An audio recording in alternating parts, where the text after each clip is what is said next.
అందరికీ నమస్కారం అండి. ఈరోజు మనం శ్రీమతి న్యాయపతి కమలారాంజీ గారు రచించిన తాను తీసిన గోతిలో అనే ఓ చక్కటి కథను విందాం.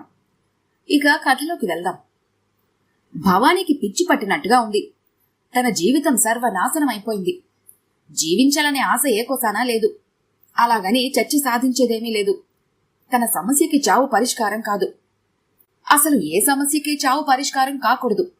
ఎవరికీ చెడు చెయ్యాలని ఎప్పుడూ అనుకోకూడదు. అలా అనుకునేవారికి చేజారిందన జీవితమే ఒక ఉదాహరణ. శాంత ఏ సమస్యలు లేకుండా సుఖంగా సంతోషంగా ఉండటం చూసి ఓర్వలేక అభిని అమాయకుడిని చేసి ఆట ఆడించాలని అనుకుంది. కాని విధి తనతో వికృతంగా ఆడి తన జీవితాన్నే కబలించివేసింది. జరిగిన సంఘటనలన్నింటికీ ఒక విధంగా తనే బాధ్యురాలు. జరిగిందంతా ఒకసారి ఆమె కళ్ల ముందు కదిలింది. హలో ఆంటీ, నవ్వుతూ లోపలికొచ్చాడు అభిషేక్. హాయ్ అభిషేక్, నీకోసమే ఎదురు చూస్తున్నాం, రా కూర్చో. భవానీ నవ్వుతూ ఎదురొచ్చింది. అది సరేగానా ఆంటీ, నన్ను వెంటనే రమ్మని ఫోన్ చేశారెందుకు? అదా, ఊరికినే. నువ్వు మా ఇంటికొచ్చి అప్పుడే 2 రోజులు అయిపోయింది తెలుసా. నువ్వు ఒక్క పూట కనిపించకపోయినా ఆయనకి నాకు తోచి చావదోయ్. ఇనా మనం ఉంటుంది ఒకే అపార్ట్మెంట్లో. మాది 1st ఫ్లోరు, మీది 2nd ఫ్లోరు. 2 అడుగులు వేస్తే వస్తుంది మా ఇల్లు. ప్రతిరోజు ఒకసారి వచ్చి వెళ్ళమని చెప్పానా? బ్యాంకు పని అయిపోయాక సాయంత్రం 6ంటికి ఇంటికొచ్చేస్తావు కదా. మరి అప్పటి నుంచి ఇంట్లో కూర్చుని ఏం చేస్తావు? రావచ్చు కదా. నవ్వేశాడు అభిషేక్. వెళ్తానాంటీ, కొంచెం మార్కెట్ పని ఉంది. మమ్మీ ఏవో సరుకులు తెమ్మంది. మార్కెట్ ఎక్కడికి పారిపోదు గాని కూర్చో, నేను మీ మమ్మీకి చెప్తానులే. లేస్తున్న అభిషేక్ని బలవంతంగా కూర్చోపెట్టింది భవానీ. రచన, ఏంటాంటీ అంటూ లోపలి నుంచి యువతలకొచ్చింది రచన. అభిషేక్ని చూసి హాయ్ అంది. హలో అనేసి ఊరుకున్నాడు అభిషేక్. అభిషేక్ కోసం కాఫీ కలిపి పట్రా, స్ట్రాంగ్గా స్పెషల్గా ఉండాలి తెలుసా అంది భవానీ నవ్వుతూ. రచన లోపలికి వెళ్ళింది. ఆ అమ్మాయి తెల్లగా ఉంటుంది, కాని చెప్పుకోదగ్గ అందం లేదు. నుదుటి మీద పడేటట్లుగా ఫ్యాషన్గా జుట్టు మాత్రం కత్తిరించుకుంది. భవానీ వాళ్ళ ఎదురు ఫ్లాట్లోనే ఉంటున్నారు రచన వాళ్ళు. రచన వాళ్ళ నాన్న ఏదో ప్రైవేటు కంపెనీలో పనిచేస్తున్నాడు. రచన ఒక్కరితే కూతురు. కాఫీ బావుందా? నీకోసం స్పెషల్గా కలిపి తెచ్చింది రచన అంది, నీకోసం అన్న మాట ఒత్తి పలుకుతూ. రియల్లీ వండర్ఫుల్, ఇలాంటి కాఫీ ఇస్తానంటే రోజు వస్తాను అన్నాడు కావాలనే చిలిపిగా. భవానీ ముఖంలోకి వింత కాంతి వచ్చింది. రచన వైపు చూసి నవ్వింది. రచన ముఖం 1000 వోల్టుల బల్బులా వెలిగిపోయింది. అభిషేక్ వెళ్ళిపోయాడు. ఆ రోజు శుక్రవారం. ప్రతి శుక్రవారం సెల్లార్లో అందరూ సమావేశమై లలితా సహస్రనామ స్తోత్రం చదువుతారు. ఆ విషయం గుర్తుకు రాగానే భవానీ గబగబా ముఖం కడుక్కొని తల దువ్వుకొని చీర మార్చుకుని క్రిందకి వెళ్ళిపోయింది. రచన ఇంకా వాళ్ళ ఇంట్లోనే ఉంది. రచన, నాకు కాఫీ లేదా అంటూ వంటింట్లోకి వెళ్ళాడు ప్రసాదరావు. ఆంటీ ఒక అభిషేక్ కోసమే కలపమంది. ఉండండి, మీకోసం కాఫీ కలిపి నిమిషంలో తెస్తాను. వద్దులే, ఊరికి అన్నాను, నీకెందుకు శ్రమ. నేను కాఫీ కలుపుతాను, చూడు అదిరిపోతుంది. నువ్వు ఒక కప్పు తాగాలి మరి. ఒకసారి రుచి చూశావంటే మరి వదలవు. కాఫీ కలిపి కప్పు రచనకిస్తూ నవ్వుతూ అన్నాడు ప్రసాద్.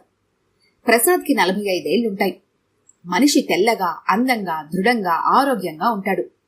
రంగురంగుల టీషర్ట్లు వేసినప్పుడు ఇంకా యువకుడిలాగానే కనిపిస్తాడు. అతని కళ్లల్లో కొంటెతనం, మాటల్లో చిలిపితనం, చూపుల్లో వింత ఆకర్షణ. ప్రసాద్ భవానీలది ప్రేమ వివాహం. పెళ్ళై 10 ఏళ్లయింది, కాని ఇంకా పిల్లల్లేరు. బాల్కనీలో నించొని ప్రసాద్ చెప్పే మాటలు వింటూ నవ్వుతూ అలా ఉండిపోయింది రచన. బాగా చీకటి పడిపోయింది. రాత్రిపూట చుట్టూ వెలుగుతున్న విద్యుత్ దీపాల వింత కాంతుల మధ్య విశాఖపట్నం అత్యంత సుందరంగా కనిపిస్తోంది. రచన, నువ్వింకా ఇక్కడే ఉన్నావా అంటూ లోపలికొచ్చింది భవానీ. అరే, అప్పుడే వచ్చేశారా? అంకుల్తో మాట్లాడుతుంటే టైమే తెలియలేదా అంటే నవ్వేసి తన ఫ్లాట్కి వెళ్లిపోయింది రచన. పెళ్లికాక ముందు భవానీ ప్రసాద్లవి పక్కపక్క ఇల్లే అవటం నుంచి రోజూ భవానీ వాళ్ళింటికి వస్తూ ఉండేది. అప్పుడప్పుడు వాళ్ళిద్దరూ ఉడా పార్క్లో, బీచ్లో గంటల తరబడి కబుర్లు చెప్పుకునేవారు. ప్రసాద్ తల్లిదండ్రులకు భవానీని కోడలుగా చేసుకోవటం ఇష్టం లేదు. కాని వాళ్ళిద్దరూ ప్రేమించుకున్నారు కాబట్టి పెద్దవాళ్ళకి చేయక తప్పలేదు. పెళ్లైన తర్వాత కొన్నాళ్లు ప్రసాద్ బంధువులు సూటిపోటి మాటలతో, తల్లిదండ్రుల విముఖతతో చాలా సమస్యలు ఎదుర్కొన్నాడు. అయినా వాళ్ళిద్దరూ మొండిగా వేటిని లక్ష్యపెట్టడం మానేశారు. పెళ్లయ్యాక భవానీ తను చేస్తున్న టీచర్ జాబ్ని కొన్నాళ్లు కంటిన్యూ చేసి తర్వాత ఎందుకో మరి మానేసింది. భవానీ చీర మార్చుకుని గబగబా వంట చేసింది. ఇద్దరు భోజనాలు ముగించారు. బాల్కనీలో కూర్చున్నారు. ఇద్దరి మధ్య మౌనం రాజ్యం ఏలుతోంది. వెన్నెల చల్లగా ఉంది. వాతావరణం ఆహ్లాదకరంగా ఉంది. నీలాకాశంలో అందమైన చందమామ వింత వింత విన్యాసాలు చేస్తున్నాడు. ఒకసారి మబ్బుల చాటున దాక్కుని కనబడకుండా పట్టుకో చూద్దాం అన్నట్టు తప్పించుకుంటున్నాడు. మరోసారి మబ్బుల్ని ఛేదించుకుని యువతలకొచ్చి అల్లరిగా నవ్వుతున్నాడు. ఇంకొకసారి కొబ్బరి ఆకుల సందుల్లో నుంచి తొంగి చూస్తున్నాడు. అంత చక్కటి వాతావరణంలో కూడా వారిద్దరి మధ్య మాటలు దొరలటం లేదు. ఎవరి మటుకు వారి ఆలోచనల్లో మునిగిపోయారు. పిల్లలు కలగకపోవటానికి తన భర్తే కారణం అనుకుంటుంది భవానీ. భార్యలోని లోపం ఉందని ప్రసాద్ అనుకుంటున్నాడు. కాని ఇద్దరూ డాక్టర్ దగ్గరికి వెళ్లటానికి ధైర్యం చేయలేకపోతున్నారు. అభి, ఎక్కడికిరా? శాంత అడిగింది. భవానీ అంటే వాళ్ళ ఇంటికమ్మా, చెప్పులేసుకుంటున్న అభిషేక్ చెప్పాడు. రోజు పొద్దున సాయంత్రం వాళ్ళ ఇంటికి వెళ్లి అటెండెన్స్ వేయించుకొస్తున్నట్టున్నావు. నీకు వాళ్ళకి ఏముంటాయిరా అన్ని కబుర్లు? ఆశ్చర్యంగా అడిగింది శాంత. అమ్మా, నీకన్నీ సందేహాలే. ఎవరింటికి వెళ్లకుండా ఇంట్లోనే కూర్చోమంటావా? అయినా వెళ్తే తప్పేంటి? మన అపార్ట్మెంటే కదా, మన కింద ఫ్లోర్లోనే ఉంటున్నారు. ఆంటీ ఇందాక ఫోన్ చేసింది వెంటనే రమ్మని. ఎందుకో కనుక్కొని వచ్చేస్తాను. శాంత ఇంకా ఏదో అనేలోగా అభిషేక్ బయటకు నడిచాడు. శాంత ఆలోచనలు పరిపరి విధాలా పోతున్నాయి. పెళ్ళై అత్తవారింటికి పంపించేదాకా ఆడపిల్లని కంటికి రెప్పలా కాపాడుకోవాలని అంటారు. కాని ఈ రోజుల్లో పెళ్లిడి వచ్చిన మగపిల్లాన్ని కూడా అంతకంటే ఎక్కువ శ్రద్ధగా జాగ్రత్తగా గమనిస్తూ ఎవరూ ట్రాప్ చేయకుండా ఉండే విధంగా తగిన బందోబస్తు చేయాల్సిన బాధ్యత తల్లిదండ్రులకుందని శాంతకి బాగా తెలుసు. అందుకే అభిషేక్ గురించి అంతలా ఆలోచిస్తుంది. వీడు రోజు 2 పూటలా భవానీ వాళ్ళ ఇంటికి వెళ్లి ఏం చేస్తున్నాడు? ఆవిడతో వీడికి ఏం కబుర్లుంటాయి? ప్రసాద్ ఉన్నాడు కదా, ఆయన చాలా సరదా మనిషి. అతనితో మాట్లాడుతుంటే గంటలు నిమిషాల్లా గడిచిపోతాయి. అంత చక్కగా ఎంటర్టైన్ చేయగలడతను. అందుకేనేమో అభి ఎప్పుడు వాళ్ళ ఇంట్లోనే ఉంటాడు. ఏమో, ఆ ఆలోచన పూర్తిగా నిజం అనుకుంది. కాని ఆమె మనసు ఎందుకో ఒప్పుకోవటం లేదు. ఆరా తీయాలి. మనసులో పుట్టిన అనుమానం ఎవరికీ తెలియని విధంగా, ఎవరికీ అనుమానం కలగకుండా తను ఆరా తీయాలి. ఈ మధ్యన భవానీ వాళ్ళు గిరిజ, చలపతి వాళ్ల ఫ్యామిలీతో చాలా క్లోజ్ గా ఉంటున్నారు. వాళ్ళ అమ్మాయి రచన అయితే అస్తమానం భవానీ వాళ్ళ ఇంట్లోనే. కొంపతీసి ఆ అమ్మాయిని... ఆమె గుండెలో రాయి పడినట్టు అనిపించింది. పిచ్చి పిచ్చి ఆలోచనలతో ఆమె బుర్రంతా చెత్తబుట్టలా తయారైంది. వీళ్ల బాల్కనీలో నించొని తొంగి చూస్తే భవానీ వాళ్ల బాల్కనీలో ఎవరున్నది బాగా కనిపిస్తుంది. ఎన్నోసార్లు రచనని వాళ్ళింట్లో తనే స్వయంగా చూసింది శాంత. అందుకే ఆమెకి అలాంటి అనుమానం కలిగింది. ఏది ఏమైనా తను ఎక్కడా బయటపడకూడదు. తనకు సంస్కారం ఉంది. కన్న తల్లిగా తను అభికి ఆ పాటి సంస్కారం నేర్పింది. తన బాధ్యతలు, తన కర్తవ్యం, ఇంటి పరువు ప్రతిష్టలను కాపాడాల్సిన తీరు, నలుగురితో ఎలా మాట్లాడాలి, ఎదుటివారి మనసు నొప్పించకుండా ఎలా ప్రవర్తించాలి, ఇలాంటివన్నీ సమయం దొరికినప్పుడల్లా అభికి నూరిపోస్తూనే ఉంటుంది శాంత. తన సందేహాలన్నీ అభిని నెమ్మదిగా అడిగి తెలుసుకోవాలి. తన నేర్పంతా ఆ అడగటంలోనే చూపించాలి. మొదటి గట్టిగా దండించినట్టుగా అడిగితే మొదటికే మోసం వస్తుంది. నా ఇష్టం వచ్చినట్టు నేను చేస్తాను, మీరెవరు మధ్య అని వాడి చేత అనిపించుకునే దౌర్భాగ్యం తనకు కలగకుండా వ్యవహరించాలి. అభి అలాంటి వాడు కాడని తన మనసు గట్టిగా చెప్తోంది. అయినా ఏమిటో ఎందుకో పిచ్చి అనుమానాలు. గంటన్నర తర్వాత అభి తిరిగి వచ్చాడు. అయ్యాయా ఆంటీతో కబుర్లు? ఏంటి విశేషాలు? భోజనం వడ్డిస్తూ నవ్వుతూ అడిగింది శాంత. కబుర్లు అంటే ప్రత్యేకంగా ఏమీ లేవమ్మా, ఏదో సొల్లు బాధ. కాని కార్డ్స్ ఆడావా? లేదు, కార్డ్స్ ఆడలేదు, కాని హౌసీ ఆడాము. నాకు 25 రూపాయలు వచ్చాయి. బావుందిరా, కాని హౌసీ అంటే మరి ముగ్గురితో అవదు కదా, ఇంకా ఎవరున్నారు? రచన, వాళ్ళ మమ్మీ, వాళ్ళ డాడీ, భవానీ ఆంటీ, అంకుల్, నేను, మరో 2 ఎవరో. ఏ అలా అడుగుతున్నావు? ఆహా, ఏం లేదు, ఊరికినే అడిగాను. ఇంకొంచెం కూర వేసుకో అభి, భోజనం వడ్డిస్తూ అంది. అవును, వీధిలోకి క్వాలిటీ ఐస్ క్రీమ్ వచ్చింది, నువ్వు కొన్నట్టున్నావు కదా? యథాలాపంగా అడిగినట్టుగా అడిగింది. తన అనుమానంలో ఎంత బలం ఉందో తెలుసుకుందామని. టెండూల్కర్ సెంచరీ కొడతాడని నేను, కొట్టడని వాళ్ళు బెట్ కట్టాం. ఓడిపోతే అందరికీ ఐస్ క్రీమ్ ఇవ్వాలట, నాకు మరి ఇవ్వక తప్పలేదు. అయినా ఈ బెట్లేంట్రా అనవసరంగా? ఇంక దేనికో ఇలాగే ఆంటీ నాతో బెట్ట కట్టింది. నేను ఓడిపోతే రచనని సినిమాకు తీసుకెళ్లాలట. ఏమైంది, గెలిచావా? లేదమ్మా. మరి రచనని సినిమాకు తీసుకెళ్లావా? భవానీ మీద పీకల దాకా కోపం వచ్చేస్తున్నా పైకి ప్రశాంతంగా నవ్వుతూనే ఉంది. ఛ, దాన్ని తీసుకుని సినిమాకు వెళ్ళటమా? నేనెలా కనిపిస్తున్నాను నీకు అన్నాడు ఉక్రోషంగా. హమ్మయ్యా అనుకుంది మనసులోనే. అభి, ఆ రచన ఏం చదువుతోందిరా? అది బిఏ చెక్కేసింది, మళ్ళీ మళ్ళీ కొడుతోంది. అదేంట్రా, బిఏ పోవడం ఏంటి? అంటే ఆ పిల్లకి బుర్రలో మసాలా ఏమీ లేదన్నమాట. అభి పక్కపక్క నవ్వాడు ఆ మాటలకి. శాంతకి ఆ రాత్రంతా నిద్ర పట్టలేదు. ఏదో భయం. భవానీ ప్లాన్ తెలుస్తూనే ఉంది. ఆ గిరిజ సంగతి కూడా తనకి బాగా తెలుసు.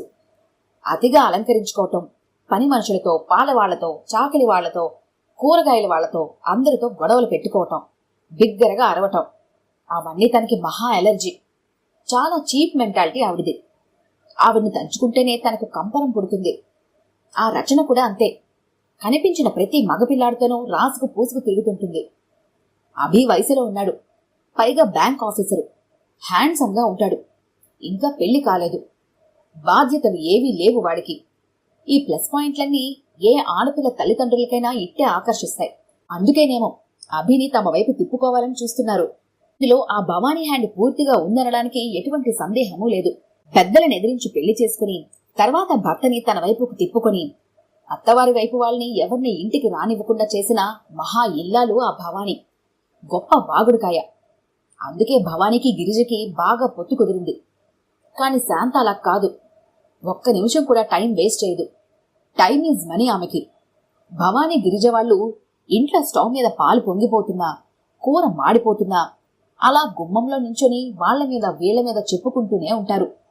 శాంతని కూడా రమ్మని భవానీ ఎన్నోసార్లు అంది. కాని ఇంటి పనులు వదిలేసి సొల్లు కబుర్లు చెప్పుకుంటూ కూర్చోటం శాంతకి అసలు ఇష్టం ఉండదు. తన ఇల్లు, సంసారం, భర్త, పిల్లలు, తన పని. అంతేకాని సాధారణంగా ఎవరి ఇళ్లకు వెళదు. అందుకేనేమో భవానీకి శాంత అంటే కడుపు మంట. మనసులో ఎక్కడో అసూయ, కోపం లాంటివి ఉన్నాయి. అభి వాళ్ళ ఇంటికి ఏ రోజైనా వెళ్ళకపోతే ఫోన్ల మీద ఫోన్లు చేసేయటం, విపరీతమైన అభిమానం ఒలకబోయటం, వీడు వెళ్ళినప్పుడు రచన కూడా ఎప్పుడూ అక్కడే ఉండటం, ఇవన్నీ భవానీ ఇంటెన్షనల్ గా చేస్తోంది. ఈ వ్యవహారమంతా చాలా చిరాగ్గా ఉంది శాంతకి. ఆ రోజు రాత్రి శాంత తన అనుమానాలన్నీ భర్తతో చెప్పింది. ఆయనకి తన కర్తవ్యం గుర్తు చేసింది. ఇద్దరూ కలిసి బాగా ఆలోచించారు. శాంత, నువ్వు ఊరికే అనవసరంగా భయపడుతున్నావు. మన అబ్బాయి అలాంటివాడు కాదు. వాడి గురించి నాకు బాగా తెలుసు అన్నాడు సీతాపతి. నిజమే అయి ఉంటుంది. కాని మనం ముందుగానే కళ్ళు తెరవడం మంచిదని నా అభిప్రాయం. మనవాడు బుద్ధిమంతుడే, కాదనలేదు. కాని వాళ్ళంతా కలిసి ఏదో ప్లాన్ వేసి ఆ అమ్మాయిని వీడిని కలిపి ఫోటోలు తీసి వాటిని అడ్డం పెట్టుకుని అభిని బ్లాక్మెయిల్ చేసి పెళ్లికి ఒప్పించొచ్చు కదా. శాంత, నీ ఆలోచనలు ఎక్కడికో వెళ్ళిపోతున్నాయి. వద్దు, నీ బుర్ర పాడు చేసుకోకు. మనం నెమ్మదిగా అభికి నచ్చజెప్దాం. సరేనా? పడుకో. మర్నాడు సీతాపతి ఆఫీస్ నుండి తొందరగా ఇంటికొచ్చేశాడు. రాగానే, అభి, మనం చెస్ ఆడదాం. ఎవరు ఓడిపోతే వాళ్ళు 500 ఇచ్చుకోవాలి, తెలిసిందా? Very interesting. ఓకే, నేను రెడీ. ఉత్సాహంగా ఒప్పుకున్నాడు అభిషేక్. సీతాపతి కావాలని ఓడి 500 ఇచ్చుకున్నాడు కొడుక్కి. ప్రతిరోజు ఏదో ఒకటి ఆడుతున్నారు తండ్రి కొడుకులు.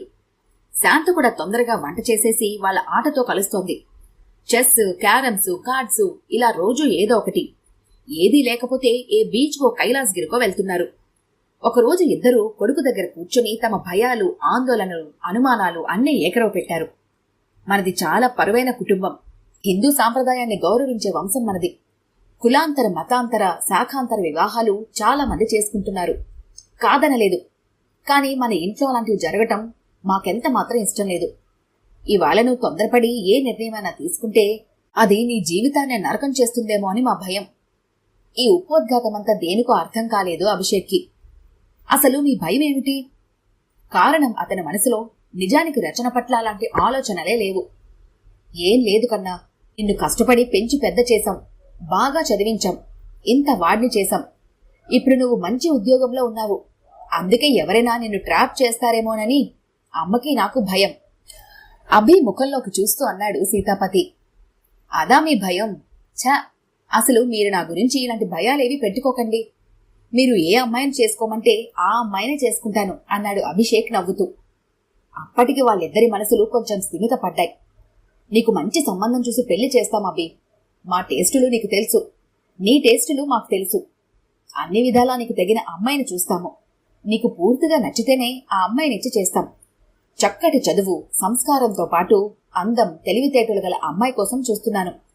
నువ్వు జీవితంలో ఎప్పుడూ కూడా బాధపడే అవసరం గాని అవకాశం గాని రాకుండా చక్కటి జీవితం గడపాలన్నదే మా ఇద్దరి కోరిక. మీ నాన్నకి నాకు ప్రేమి వివాహాల మీద సదభిప్రాయం లేదురా. మీ నాన్న నన్ను పెళ్లి చేసుకోకముందు నేనెవరో ఆయనకి తెలీదు. వాళ్ళ తల్లిదండ్రులు తెచ్చిన సంబంధమే చేసుకున్నారు. నన్ను చేసుకున్న తర్వాత మేమిద్దరం ఎంతో అన్యోన్యంగా, హాయిగా, సుఖంగా ఉన్నామో నువ్వు చూస్తూనే ఉన్నావు కదా.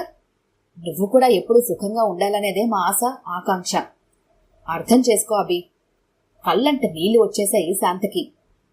అమ్మా, తల్లి కళ్ళల్లో నీళ్లు చూసి గొంతు పూడుకుపోయింది అభిషేక్కి. అమ్మా, నన్ను నమ్మండి. మీకిష్టం లేని పని, మన ఇంటి పరువు పోయే పని నేనెప్పటికీ చేయను, సరేనా? నువ్వు బంగారు కొండవిరా, నాకు తెలుసు. కానీ మన చుట్టూ ఉన్నవాళ్లే. ఎందుకైనా మంచిది నువ్వు భవానీ వాళ్ళింటికి వెళ్లటం తగ్గించరా, శాంత అంది. వాళ్ళింటికి ఎందుకు వెళ్లొద్దుంటున్నావు? మళ్ళీ అర్థం కాలేదు అభికి.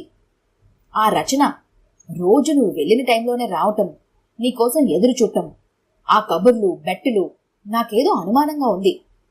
అందుకే మన జాగ్రత్తలో మనం ఉండటం మంచిది కదా అభి. నవ్వేశాడు అభిషేక్. అదానే భయం. ముందే చెప్పొచ్చు కదా విషయం. ఈ డొంక తిరగడంతా దేనికి? నువ్వు అన్నావు కాబట్టి చెబుతున్నాను. అసలు ఆ పిల్ల మీద నాకు అలాంటి అభిప్రాయం లేనే లేదు, ఎప్పటికీ కలగదు కూడా. నువ్వు వాళ్ళింటికి వెళ్ళొద్దన్నావు. ఓకే, నేను మానేస్తాను. ఆంటీ ఎప్పుడైనా ఫోన్ చేస్తే నేను ఇంట్లో లేనని చెప్పే, సరేనా? శాంత మనసు దూది పింజలా తేలిపోయింది. మబ్బులు కలిగిన ఆకాశంలా ఉంది. తమ కొడుకు మీద పూర్తి నమ్మకం కలిగింది వాళ్ళిద్దరికీ. ఇప్పుడు నిజంగానే అభిషేక్ భవానీ వాళ్ళింటికి వెళ్లటం మానేశాడు. సడన్ గా వెళ్లటం మానేగానే వాళ్ళకేమీ తోచినట్టు లేదు.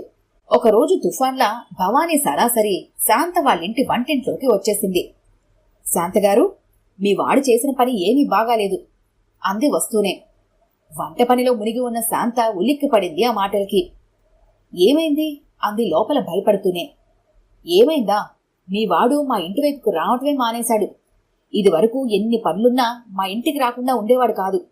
కాని ఇప్పుడు అదేమిటో అసలు కనిపించటమే మానేశాడు. ఏమైంది? ఒంట్లో బాలేదా? మేమందరం అభి కోసం ఎంత బెంగ పెట్టుకున్నామో మీకేం తెలుసు? రచనైతే మరీను. ఒళ్ళు మండిపోతోంది శాంతకి. ఎంత నటన, ఎంత నయవంచన! ఇన్నాళ్ళు లేని ప్రేమ, అభిమానం ఇంత హఠాత్తుగా ఎందుకు పుట్టుకొచ్చాయో. భవానీ మీద పీకల దాకా కోపం వచ్చేస్తున్నా ఏమాత్రం ఎక్స్పోజ్ అవ్వకుండా నవ్వుతూ అంది. బ్యాంకులో కాస్త పని ఎక్కువైందండి. అసలు రావటమే రోజు రాత్రి 9ంటికి వస్తున్నాడు. వస్తూనే బట్టలు మార్చుకుని భోంచేసి చేసి పడుకుంటున్నాడు. అలా చెప్పండి, అది సంగతి. లేకపోతే నన్ను చూడకుండా, నాతో మాట్లాడకుండా అసలు ఒక్క రోజైనా ఉండలేడు అభి. బ్యాంకు నుండి వస్తే ఒకసారి ఎలాగైనా వీలు చూసుకుని ఆంటీ రమ్మందని చెప్పండి, వస్తాను. అలాగే, తప్పకుండా చెప్తాను అంది శాంత. కాని తర్వాత భవానీ వచ్చినట్టు కూడా చెప్పలేదు అభికి. తెలివి ఆవిడకొక్కరికే ఉందనుకుంటుంది. ఆవిడ లేకపోతే సృష్టి లేదన్నట్టు మాట్లాడుతుంది. శాంతకి నవ్వొచ్చింది భవానీని చూస్తుంటే. మరో 2 నెలల్లో ఎంఎస్సీ మ్యాథమెటిక్స్ ఫస్ట్ క్లాస్లో పాస్ అయిన జయంతినిచ్చి అభిషేక్కి పెళ్లి అయిపోయింది. శాంత, సీతాపతులు హాయిగా ఊపిరి పీల్చుకున్నారు. పెళ్లైన దగ్గర్నుంచి అభిషేక్ పూర్తిగా బిజీ అయిపోయాడు. పెళ్లవగానే పెళ్లాంతో హనీమూన్, తర్వాత పెళ్లాంతో సినిమాలు, షికార్లు. క్షణం కూడా తీరిక ఉండట్లేదు అభికి. 3 నెలలు చాలా తొందరగా గడిచిపోయాయి. ఒకరోజు పిడుగులాంటి వార్త మోసుకొచ్చాడు అభిషేక్. ఆ వార్త విని అచేతనంగా షాక్ తిన్నదానిలా అలా ఉండిపోయింది శాంత. అదేమిటి? ఎలా జరిగింది? పదే పదే అనుకోసాగింది. అమ్మా, ఎవరికి చెప్పనంటే నీకో విషయం చెబుతాను మెల్లగా అన్నాడు అభిషేక్. నేనెవరికి చెప్తాన్రా, చెప్పు, అసలేం జరిగిందో ఆతృతగా అడిగింది శాంత. రచనకి ఆ పరిస్థితి ఏర్పడ్డానికి కారణం ప్రసాద్ అంకులేనట. ఆ?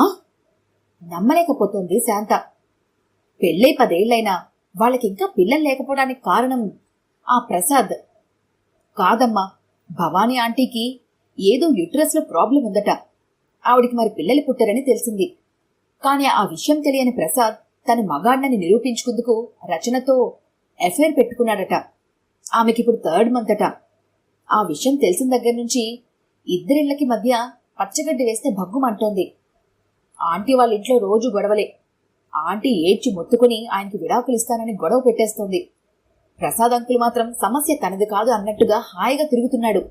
చూసావా అభి, ఈ ప్రేమ వివాహాలు? నువ్వు లేకపోతే నేను బ్రతకలేనని అంతలా పట్టుబట్టి పెళ్లి చేసుకున్న వాళ్ళు ఈ రోజు ఎలా విడిపోవాలని అనుకుంటున్నారో ప్రేమ వివాహాలు చాలా వరకు నిలబట్టం లేదురా.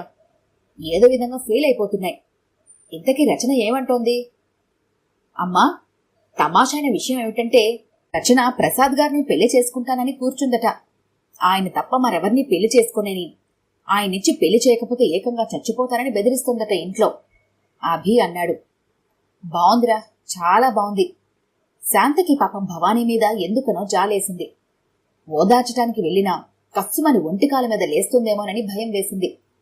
రచనని అభికి అంటగట్టేద్దామని, అభిని అతని తల్లిదండ్రులు కాకుండా చేద్దామని ప్లాన్ వేసి ఈ అభిమానం అనే కవరింగ్ ఇస్తూ రోజు తన ఇంటికి పిలిచేది భవానీ. రచనని 24 గంటలు ఇంట్లోనే ఉంచేది. కథ అడ్డం తిరిగి తన ప్లాన్ బెడిసికొట్టి తనకే ముప్పు తెచ్చి పెడుతుందని, తాను తీసిన గోతులో తనే పడుతుందని కొంచెం కూడా ఊహించలేకపోయింది. తన వేలితో తనకన్నే పొడుచుకున్నట్టుగా అయింది ఇప్పుడు ఆమె పరిస్థితి. భవానీ గొంతు చుంచుకుని గోల పెట్టినా ఫలితం లేకపోయింది. ప్రసాద్ మాత్రం చాలా సంతోషంగా ఉన్నాడు. ఆఖరికి ప్రసాద్, భవానీలు కోర్టు ముఖంగా విడాకులు తీసుకున్నారు. అంతలా ప్రేమించి పెళ్లి చేసుకున్న భవానీకి విడాకులు ఇస్తున్నందుకు ప్రసాద్ ముఖంలో విచారమే కనబడలేదు. ప్రేమ కోసం జీవితాన్ని త్యాగం చేసిన వాళ్ళు ఉన్నారు. ప్రేమ కోసం ప్రాణాలు తీసేవాళ్లు ఉన్నారు. తీసుకున్నవాళ్లు ఉన్నారు.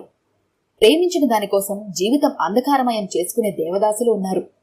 కాని ప్రసాద్ లాంటి వాళ్ళు ఉండటం చాలా అరుదు అనుకున్నారు తెలిసిన వాళ్ళు. ప్రేమ ఎన్ని రకాలో ప్రేమించే వ్యక్తుల మనస్తత్వాలు అన్ని రకాలు. భవానీ ఏడ్చి మొత్తుకొని ఆఖరికి శూన్యమైన హృదయంతో పుట్టింటికి వెళ్లిపోయింది. ప్రసాద్ రచనలు పెళ్లి చేసుకుని గాజువాకలు వేరే ఇల్లు తీసుకుని వెళ్లిపోయారు. ఈ కథ కనుక మీకు నచ్చినట్లయితే లైక్ చేయండి, షేర్ చేయండి. మరిన్ని ఇంట్రెస్టింగ్ కథల కోసం మా ఛానల్ని తప్పకుండా సబ్స్క్రైబ్ చేసుకోండి.